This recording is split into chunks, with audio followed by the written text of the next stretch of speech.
Hey guys, Xaryu here, and today let's analyze some arena matches. Today I'm playing Arcane Mage, Holy Paladin, and Sub Rogue. I have been playing a lot of my Arcane Mage, and I have really been enjoying it because you do have some type of consistency, some type of DPS outside of your goes. And we're playing the Holy Paladin this time instead of the normal Discipline Priest that I have played with the last one or two times. And I honestly think the Holy Pally version might be a little bit better, and the reason being is because Holy Pallies, they still have the Hammer of Justice, they still have the Blind for CC, but on top of that, they are really good with dealing with Feral Druids, because they have Bot, because they have, Melee Wings, because they have Sack, they have these hard cooldowns that kind of just counter the Feral Incarnation, whereas when you're with a Disc Priest, a lot of the times you can just die right away. So yeah, actually I've been enjoying playing the Holy Pally. I think it's actually pretty good. Right away, starting with Mass Invisibility, getting that free, so to speak, polymorph onto the Resto Shaman, opening up on the Warlock. We're not doing huge pressure here,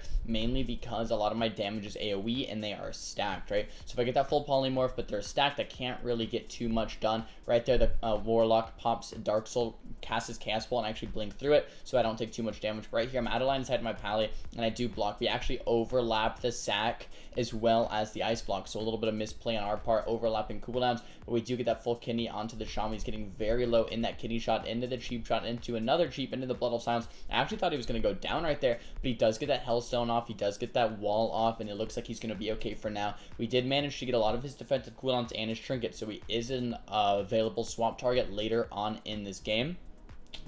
We can also go on now the Feral Druid, because Feral Druid just trinketed that kidney behind the pillar. So now the Feral Druid also used a wall. Blinding Light comes out there, Earthen Shield Totems comes down, but now we have a bomb for this Feral Druid. So now that is kind of our new, like, okay, that's our win condition, right? We're going to hit something else and kind of get the Feral Druid, bait him a little bit further back here behind this box. That's why we just crossed. Actually, I'm going to rewind this because this is very, very important. So we are over here at their box, right? The Feral has no trinket. There's 13 left on Stundier, as well as 5 seconds left. Instead of just staying here, I call let's cross. We're crossing the map.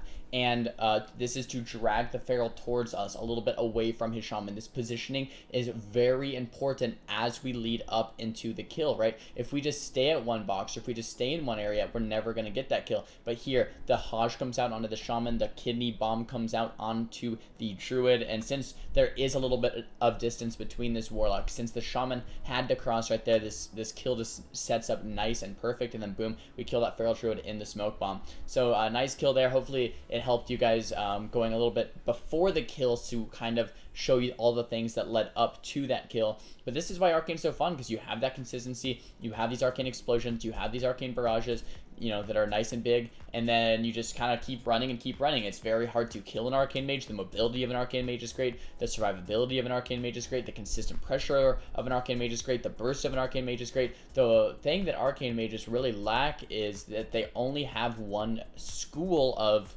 casting, right? Just Arcane. So if you get locked in Arcane, if you get locked in a Sheep, if you get locked in an Arcane Missile, guess what? You're kind of out of luck, right? Because the you're not going to be able to cast anything else. If you get locked in your polys, you're not doing anything. If you get locked in your damage, you're not doing anything. Whereas a Frost Mage, you can kind of cast the Frost Bolts, If you get locked, cast Polymorphs. If you get locked, start casting Frost again, which allows you to have a lot more uptime. And that's kind of like the one downside that Arcane has right now. Okay, guys, hopping into an absolutely crazy match here on Blade's Edge Arena. We are fighting a Feral Druid, a Holy Paladin, and a Shadow Priest. In this map, we just can do so much damage if they stack up, and we really want to play these openers, very fast. We can get a lot of cooldowns right away using the Mass Invisibility paired with the Mark of a Luna to get a nice big opener. Shadow Priest isn't stacking with Paladin, and right away we get Trinket Stack, and they overlap their defensive cooldowns just like we did last game with that Dispersion as well. We swap to the Feral, we get Trinket and Wall immediately,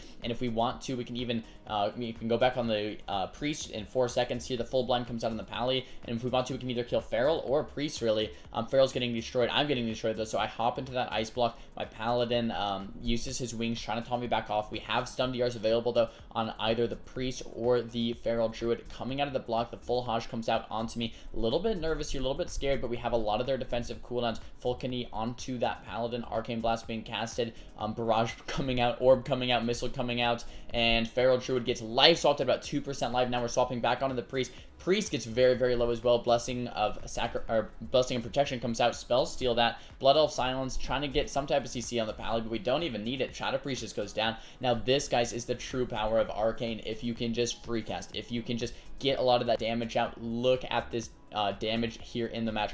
18 million damage in a 2-minute match, doing more than the Shadow Priest and the Feral combined as an Arcane Mage, almost doubling my Rogue's damage as well. So crazy damage, and this is because I wasn't even going for much CC. I was just spamming damage, and they were kind of stacked a little bit, so that's the reason I was able to do so much damage. My Rogue actually had damage meters in this game, and he said I did 480k sustained DPS throughout this arena match, which is just crazy if you think about, I sat in the block, and a lot of the time I was stunned and being shut down. This is PvP, so 480k DPS in PvP is pretty freaking awesome. And here we're fighting another Feral, Holy Paladin, and Shadow Priest. This is actually kind of a popular match right now for us that we fight on the ladder. I think Ferals are insane, Shadow Priests are insane, Holy Paladins, like I said, are good at dealing with other Ferals. This is a good composition right now. 2 runs, we run into it quite a bit. Paladin right away, Trinket Sacks in the opener.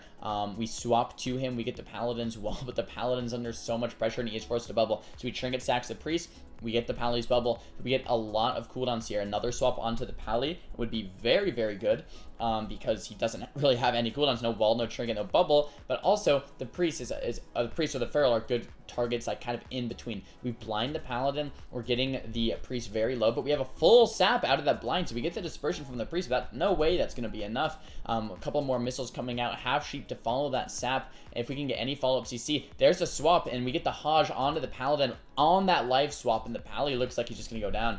So we are pretty much in this game swapping back between the Shadow Priest and the Holy Paladin, back and forth. We're getting all of their defensive cooldowns, and we managed to just push through all of their cooldowns right away. In this match, I didn't do quite as much damage. I focused on more CC instead. As you saw, I was getting more Sheeps. I was getting some damage off. My Rogue got a ton of damage off, a lot of control, and that works as well. Alright guys, last game here in a grand arena. We are fighting Ret Paladin, Feral Druid, Disciplined Priest. This is kind of similar to what we were just fighting. Same classes, different specs, right? So we're going to go for CCs on to the Disciplined Priest, and as soon as we can get the full Sheeps, the full blinds, saps, Sheeps, Hajj's, blinding lights from the Paladin, we're going to be forcing a lot of cooldowns from the Ret. But if we can't get the CC chains going, then we're pretty much not going to get much at all. Right away, a great opener. We get Trinket from the Paladin, we get his auto Trinket, his Ashbringer. Actually, we don't get Ashbringer, but we do get his normal Trinket, and we do get Bubble. So that's really good. Nice opener there, right? But it doesn't really explain the whole pace of the game, right? Because the Pally still has another Trinket available. The Priest still has his defensive available. The Feral Druid just popped Incarn, so like the pressure is going to switch, and we still have a lot of defensives to get through, even though we had a pretty solid opener. Not to mention as well that I also use Arcane Power and Presence of Mind in the opener, so I used a lot, and now I'm going to my Ice Block, and my Rogue's getting very low. So this Incarnation's starting to take toll, and we're low on defensives now. I don't have Trinket, I don't have Ice Block, and I've used a lot of my offensives, getting very low here. My Paladin does choose to sacrifice me. Nice sack there. More pressure onto the Paladin. Trying to get the follow-up CC out of the Hajj or to the blind, but I'm just full maimed, so I can't do anything out of this. Trying to get that full Sheep out of the blind, but he does Premonition. It does death it. We do force the pain suppression there with that go anyway. So the Feral Druid's Incarn is over. We're still taking a lot of pressure. Paladin has no bubble. They don't have pain sub, so we're doing okay. I have cooldowns here in about 15 seconds to light up this Ret Paladin. He still has Trinket available, though. Priest still has Trinket available, so there is some cooldowns that we still need to work through if we're going to win this match here, whereas they have almost all of our defensives. That's the last bop coming out.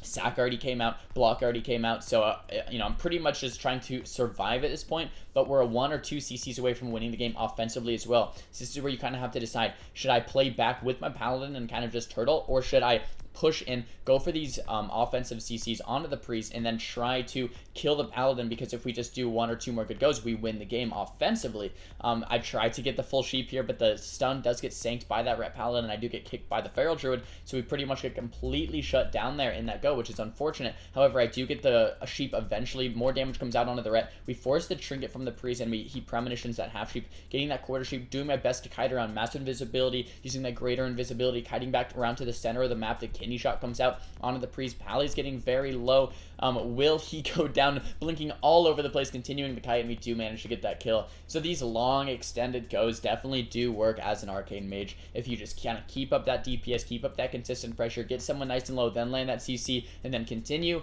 Thumbs up. Whereas Frost, that wouldn't really work that way. As Frost, you kind of have to get that CC and then burst, get that kill, and if you don't, you're kind of just waiting until that next burst window. Arcane works in that same manner, except you also have consistency in between to get the guy nice and juiced up, nice and low, then land that CC, and then continue that damage, a little bit more burst, and then get that kill. So that's the little like playstyle differences between Frost and Arcane there, as you see at the end of that match. But guys, I hope you enjoyed this video of this Arcane RM Pala. Definitely enjoyed playing these guys. Probably going to be playing more with them in the future. If you guys want to see more of it, make sure to thumbs the video up. If you guys don't, thumbs the video down. Talk to me in the comments about what you guys want to see for next time. And if you liked the video, don't forget to subscribe. I'll see you guys next time.